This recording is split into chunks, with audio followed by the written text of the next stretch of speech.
Here's the 0-1. This is going to be a tough play. Bryant, the Cavs with the right size. James catches, puts up a three. Won't go. Rebound box. Back out to Allen. His three-pointer. Bang! Tie game.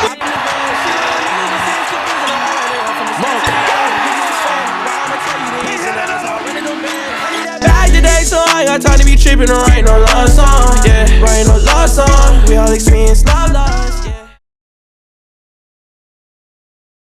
What's going on, everybody? This is Parker with Take His Whistle. We got more Kentucky basketball news for you, as this video is coming a little bit late. It's Monday, March 4th. Kentucky played on Saturday, March 2nd. And yeah, I was just kind of busy on Saturday, and then Sunday I kind of had a headache all day, and just couldn't bring that energy. You know what I mean? But we are here, and yeah. So kind of, I don't want to spend too much time on it. This video is going to be a little bit shorter than normal. But Kentucky played Arkansas. We won. That is 3 straight wins in a row. 6-1 out of our last 7, and Kentucky won 111-102. Now, yeah, we won. We won a game where we were down by 9 fairly late in that game, and we kind of battled back and just took off right at the end. A lot of people are kind of upset that we let Arkansas put up 102 points, and without a question, that is unacceptable. Without a question, that is unacceptable. You know what I mean? Like, Arkansas, they were 14-14 coming into this game. By far, I don't know if they put up, I'll be honest, I don't know if they put up 102 points or even close to 100 points at all, but our defense was pretty shaky. Now, granted, whatever you want to say, I think Arkansas played a very good game. They played some of the best basketball they've probably played all season, especially in that first half. They were just hitting crazy shots. That they had a few wide open shots, but for the most part, I feel like they had a lot of just tough contested shots that went in. They played very well. Now, again, like I said, 102 points is unacceptable to Arkansas. But, hey, this late in the year, we are literally 1 week before the conference tournament starts. A win is a win. A win is a win. So, I mean, take it as you will. We battled back, like I said, being down 9. I was sitting there watching. I'm like, I was sitting there, I'm like, there's no way that we are about to lose to Arkansas. We continue to, every time we somewhat try to get a lead, like at the beginning of the second half, we jumped up to a 10-point lead, and Arkansas, just like that, came back and tied the game, took the lead, continued this run, and I'm like, oh my gosh, man, like, no, we cannot lose this game right now. But hey, the boys battled back, and we won 111-102.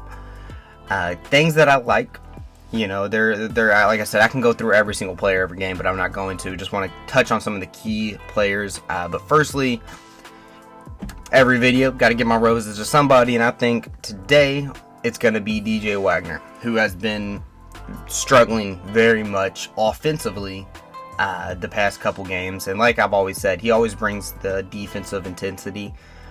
But today, or was Saturday, he was hooping. He was hooping offensively. Put up 19 points. Didn't have an assist, which is unlike him, but he was hooping. He hit a handful of threes. I think he hit about three or four three-pointers. Just came out there and was like, you know what? I'm gonna score. I'm gonna do everything in my power to score. And I really like that. I like that he hopefully is trying to start to find his groove, a lot like Justin Edwards. Justin Edwards hit a couple big shots, hit a big three-pointer while we were starting to come back in that game late in the second half. But DJ Wagner, very good game offensively, in my opinion. Next one is going to be Rob Dillingham. Dillingham was kind of the saving grace in that game. We put him in late in the second half, and as we've seen it kind of all season long, the dude has gone out and hooped, and whenever we needed him the most. He started out with a beautiful pass to, I believe it was Bradshaw, for an and one. Great basketball.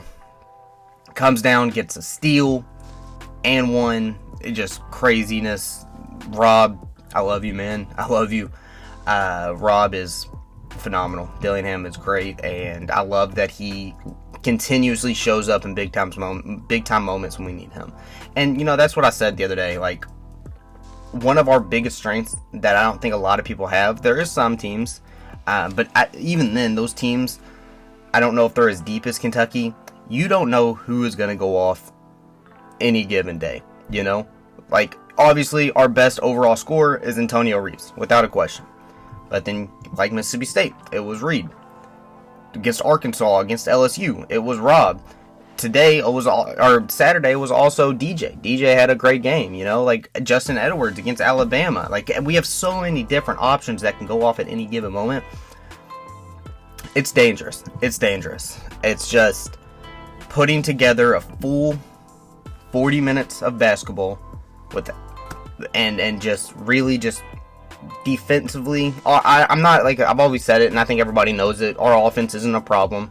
We have the best offense in basketball, but our defense obviously struggles, and we like the last 3 minutes of that game, beautiful defense.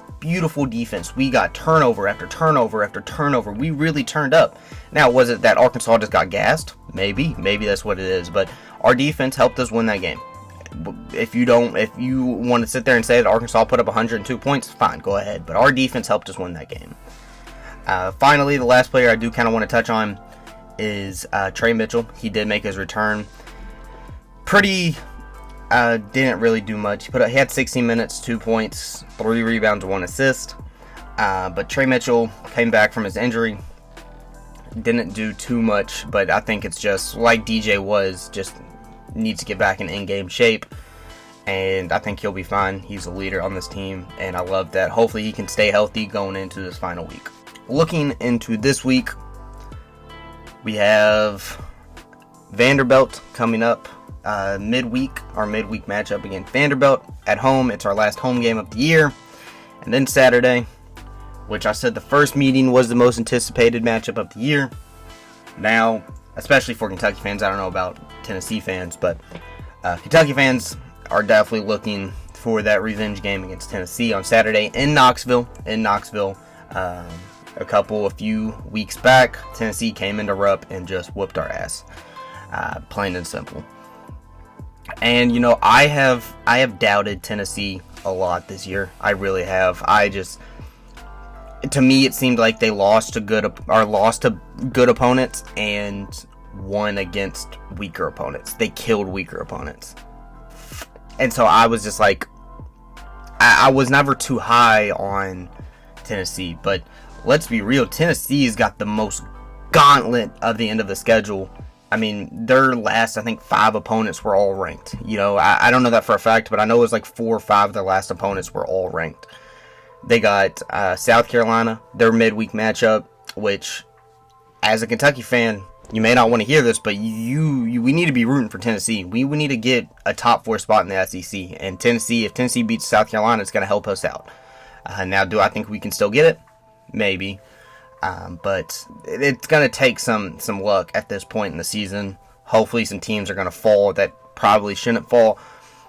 But that's what it's going to take. We put ourselves in this situation, and now we kind of got to somewhat depend on other teams. But Tennessee had a gauntlet, and they have done nothing but win. They continue to win. They beat Auburn. They beat Alabama on Saturday. At Alabama, Tennessee's good. And Ziegler, whenever Ziegler's on, it just helps just mesh that offense together. He's a great defensive player. He's very intense defensively. And whenever he's making shots, I hate to say it, but they kind of look like the best team in the country whenever they're on. But so does Kentucky, though. You know, when Kentucky's playing their best ball, we look like the best team in the country. And me personally, I think when Kentucky plays their best, there's not a team that can touch us. We are the best team in the country, without a doubt. But whenever we play bad, you can tell. We play really bad. When we play bad, we play really bad. So I'm very excited, nervous, I don't know, just a lot of different emotions. I'm really excited for Saturday and the game against Tennessee. Hopefully Trey Mitchell will be more of a factor in that game. But Tennessee looks really good. that's the game that we're looking forward to. Hopefully, we can take care of business against Vanderbilt. I've been saying it for however long. These midweek games that we should easily win. LSU, Mississippi State, Vanderbilt now. We just got to take care of business. And Vanderbilt is the second worst team in the SEC behind Missouri. We need to handle them. We already beat them at home. We already beat them at their place. They're coming here. We gotta just win. Just win. At the end of the day, that's what it's gonna. We got to win. We have to win. If we lose one more game, we probably don't get we definitely don't get a double bye in the tournament. But yeah, man, that's pretty much gonna do it for today.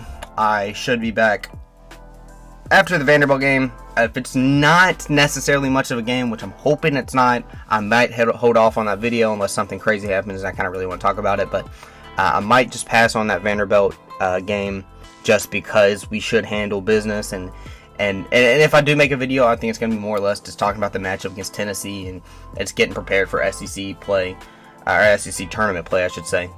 And yeah, so on that note, that's going to do it for me. The podcast is out. I told you guys we were going to get a podcast out, and we finally got a podcast out. Me and Josh sat down and talked a little UFC, NFL draft, and the new college football game coming up. So just check it out and see if you like it. It's about an hour long. I'm going to get some clips posted on TikTok to kind of just give you a preview of everything. So definitely check that out if you have the time of day and you want to hear two goobers talk about sports. So that's going to do it. I'm Parker with TakeHisWhistle. Have a good one.